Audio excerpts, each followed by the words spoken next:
नमस्कार, मी राहुल कुलकर्णी. एनडीटीव्ही मध्ये तुमचं स्वागत आहे. सर्वात आधी तर तुम्हाला विनंती की आमचं जे युट्यूब चॅनल आहे म्हणजे माझंही आणि एनडीटीव्हीचंही, ते दोन्ही तुम्ही फॉलो करायला लागा. कारण या निमित्ताने तुमच्याशी थेट संवाद साधता येतो.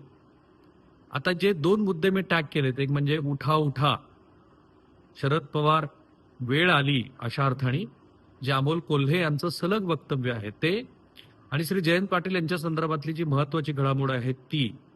या दोन्ही गोष्टी ह्या राजकारणामध्ये कोणतीही कृती, कोणतीही घोषणा ही सहजासहजी होत नसते आणि म्हणून त्याचं विश्लेषण करण्याची गरज आहे. एक म्हणजे शरद पवार यांच्या संदर्भातलं जे वक्तव्य, नवी टॅगलाईन आहे, त्या टॅगलाईनचा संदर्भ अर्थातच दिवाळीचा आहे. कारण आता दिवाळी आलेली आहे आणि दिवाळीमध्ये आपल्याला माहिती आहे की एका विशिष्ट साबणाची जाहिरात असते की उठा उठा, अमुक अमुक साबणाने स्नान करण्याची वेळ झाली, किंवा उठा उठा उठणं लावण्याची वेळ झाली, तेल लावण्याची वेळ झाली, अभंग स्नान करण्याची वेळ झाली. आणि हाच धागा पकडत श्री अमोल कोल्हे यांनी उठा उठा गद्दारांना त्यांची जागा दाखवण्याची आणि शरद पवार वेळ आली अशा पद्धतीचं घोषवाक्य तयार केलेलं आहे. ते फार महत्वाचं आहे. कारण तुमच्या सबकॉन्शियस माइंडमध्ये बऱ्याच गोष्टी असतात. बघा, काही गाणी आठवून बघा. राष्ट्रवादी पुन्हा, किंवा शिवसेनेबद्दलचं जे गाणं आहे ते गाणं असेल, किंवा भारतीय जनता पार्टीतला हर घरचा नारा असेल. ह्या गोष्टी ह्या जाणीवपूर्वक मतदारांच्या मनावरती बिंबवल्या जातात. त्या निर्णायकी असतात. त्या तुमच्या सबकॉन्शियस माइंडमध्ये एक विशिष्ट अशी प्रतिमा तयार करत असतात. शरद पवार यांच्या ह्या घोषवाक्य बरोबरच गद्दारांना जागा दाखवण्याची वेळ आली म्हणजे एक शुचिर्भूत गोष्ट आहे. दिवाळी म्हणजे चांगला मुहूर्त आहे आणि तिथे त्या मुहूर्तावरती आपण अनेक नव्या चांगल्या गोष्टी करत असतो. तो धागा पकडून अमोल कोल्हे यांनी ही सुंदर अशी टॅगलाईन तयार केली आहे. ती टॅगलाईन तयार करण्यामागे सबकॉन्शियस माइंडला एक संदेश देण्याचा, कारण अमोल कोल्हे हे अभिनेते आहेत, त्यांना बरोबर कळतं की कुठल्या वाक्यात कशा पद्धतीचा कुठे जोर द्यावा, काय वाक्य संवादाच्या पातळीवरती म्हणावीत, कशी फेकावीत, म्हणजे उच्चार कसा करावा.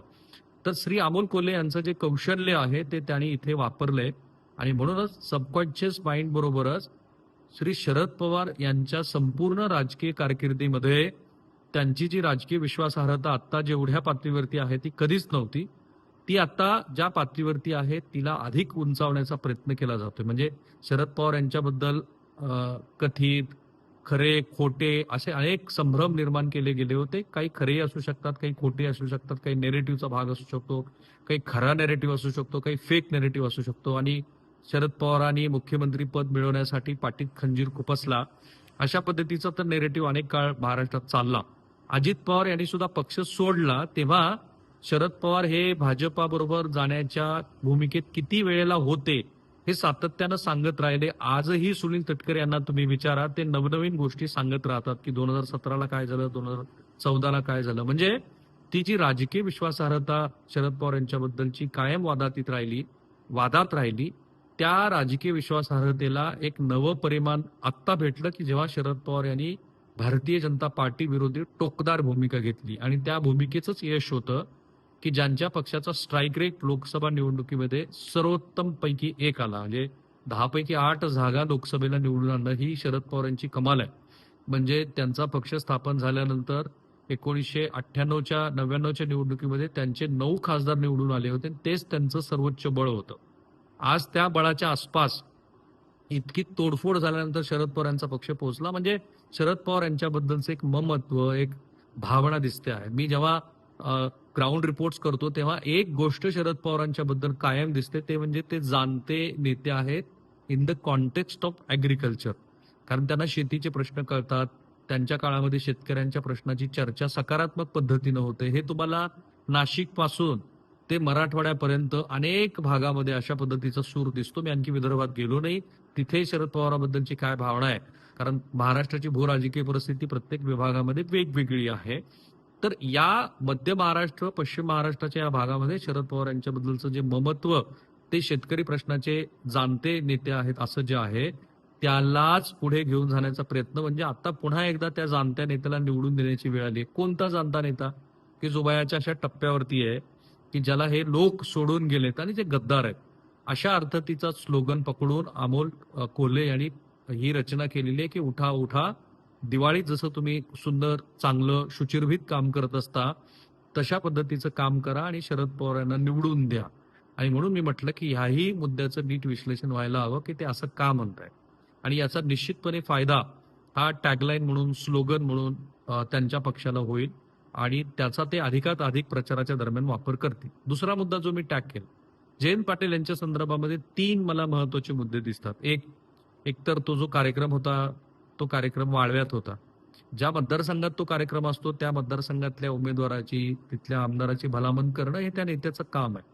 आणि ते तसं करतात. म्हणजे तुम्ही कुठेही जा, तो नेता आपल्या त्या आमदाराबद्दल, उमेदवाराबद्दल भरभरूनच बोलेल. तो कॉन्टेक्स्ट तिथे आपण तेवढ्या मर्यादित बघितला. दुसरा जो अर्थ आहे ना, तो फार मोठा आहे. एकतर जयंत पाटील हे श्री अमित शहा यांना पुण्यामध्ये गुपचूप जाऊन भेटले. ते पक्षाची निष्ठा ठेवून नाहीयेत, ते मनमानी करतात. त्यांच्या मनात एक सुप्त इच्छा आहे. अशा पद्धतीचा प्रचार फक्त भारतीय जनता पार्टी आणि अजित पवार गटाकडूनच केला गेला नाही. मधल्या काळामध्ये रोहित पवार यांनी सुद्धा जयंत पाटील यांच्या निष्ठेबद्दल अनेक प्रश्न विचारले होते. आणि त्याच्यात त्यांच्या दोघातला जो सुप्त संघर्ष आहे तो शिवस्वराज्य यात्रेच्या निमित्ताने पण दिसला. रोहित पवार यांच्या मतदारसंघामध्ये ती यात्रा गेली नाही, रोहित पाटील यांच्या मतदारसंघामध्ये ती यात्रा गेली नाही. आणि म्हणून एकीकडे रोहित पवार ह्या तरुणांची एक फळी, दुसरीकडे जे पक्षावरती निष्ठा ठेवून आहेत अशा जयंत पाटील यांची एक फळी, अशा पद्धतीचं एक चित्र महाराष्ट्रामध्ये तयार झालं होतं. अर्थात ही अशी स्वतः शरद पवार यांनी ही वाळव्याच्या माणसामध्ये म्हणजे जयंत पाटील यांच्यामध्ये ती क्षमता आहे की महाराष्ट्र राज्याचं नेतृत्व करावं असं म्हणणं, ह्यालाही पुन्हा आणखीन अर्थ आहेत. एक म्हणजे या कठीण काळामध्ये जयंत पाटील यांनी पक्षाची कमान चांगल्या पद्धतीनं सांभाळली. म्हणजे किती चांगल्या पद्धतीनं, तर ते हल्ली फारसं बोलत नाहीत. ज्यांना पक्षात घ्यायचं आहे त्याबद्दल जयंत पाटील, सुप्रिया सुळे आणि शरद पवार, आणि त्यातल्या त्यात शरद पवार आणि जयंत पाटील यांच्यातच चर्चा होते असं म्हणतात. मग शरद पवार त्या उमेदवाराला बोलून घेतात किंवा तो उमेदवार शरद पवार यांच्याकडे जातो आणि मग त्याचा पक्ष प्रवेश ठरतो. तो पक्ष प्रवेश प्राथमिक पातळीवरती करण्याची जबाबदारी प्रदेशाध्यक्ष म्हणून जयंत पाटील हे तातडीनं निभावतात. समरजित सिंग घाटगे हे त्याचं उदाहरण आहे. सकाळी 7-8च्या दरम्यान त्यांनी इच्छा व्यक्त केली. जयंत पाटील जिथे होते तिथून तातडीनं समरजित सिंग घाटगे यांच्या भेटीला गेले. राष्ट्रवादी काँग्रेसच्या तुतारीचा गमचा त्यांच्या गळ्यात टाकला आणि नंतर मग गैबी मैदानावरती जाहीर पक्ष प्रवेशाचा सोहळा झाला. इंदापूरमध्ये पण हर्षवर्धन यांच्याबद्दल ती स्थिती आहे. म्हणजे पक्षासाठी जे काही कष्ट उपसणं असतं ते जयंत पाटील करतात आणि ते दिसतं आहे. आणि एवढ्या कठीण काळामध्ये दिसतंय की जयंत पाटील, आणि ज्याची जाहीर वाच्यता स्वतः जयंत पाटील यांनी केली, की त्यांना ऑफर होती मंत्रिपदाची, त्यांच्यासाठी मंत्रिपद रिक्त ठेवलेलं होतं. त्यांना असं म्हटलं जात होतं की काय राहिले त्या पक्षामध्ये, आता तुम्ही पण या पक्षामध्ये वगैरे. तर ही सगळी आमिष डावलून जयंत पाटील हे राष्ट्रवादी काँग्रेसमध्येच राहिले शरद पवार यांच्या बरोबर.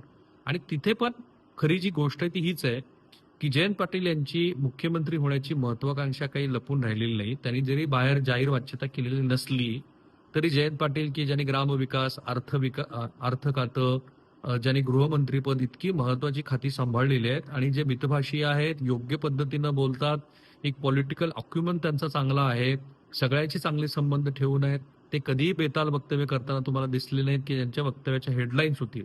विचारपूर्वक बोलतात. एक स्कॉलर असलेला, अभ्यासू असलेला हा नेता आहे. तर त्यांच्यामध्ये ती क्षमता आहे. पण अशा वेळेला अधूनमधून जे सुप्रिया सुळे यांचं नाव येतं त्यामुळं त्यांच्याही मनामध्ये चलबिचल होणं साहजिक आहे. आणि ते जाहीरपणे कधीच सांगणार नाहीत, पण ती चलबिचल सुद्धा अशा पद्धतीनं श्री शरद पवार यांनी मिटवली. आता तिसरा जो मुद्दा आहे की जयंत पाटील यांच्या मुख्यमंत्री पदाचा, तो आहे महाविकास आघाडी अंतर्गत.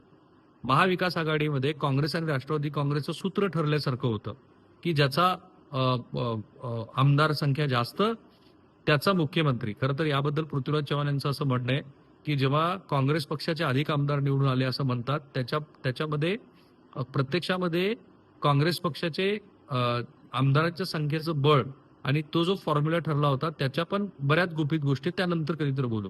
सो राष्ट्रवादी काँग्रेसनं कायम आपल्याकडे महत्वाची खाती घेतली आणि मुख्यमंत्रीपद इतरांना दिलं. आता तसं होईल का? कारण 3 घटक पक्ष आहेत, शिवसेना, राष्ट्रवादी आणि काँग्रेस. शिवसेनेच्या उद्धव ठाकरे यांनी सातत्यानं असं म्हटलंय की आता एकदा मुख्यमंत्री पदाचा उमेदवार घोषित करा, विजयी मलाच उमेदवार घोषित करा.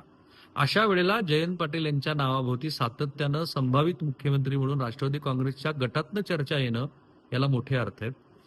जर उद्धव ठाकरे आणि जयंत पाटील याची तुलना करायला गेलो तर जयंत पाटील हे अनेक अर्थाने उजवे ठरतात. त्यांचा प्रशासकीय अनुभव, मंत्री म्हणून अनुभव, त्यांच्याकडे असलेलं सहकारी संस्थांचं जाळं, त्यांचं पश्चिम महाराष्ट्रातलं असणं आणि मुख्यमंत्री पदाच्या काळामध्ये उद्धव ठाकरे यांनी केलेल्या कामगिरीवरती सतत टीका होणं.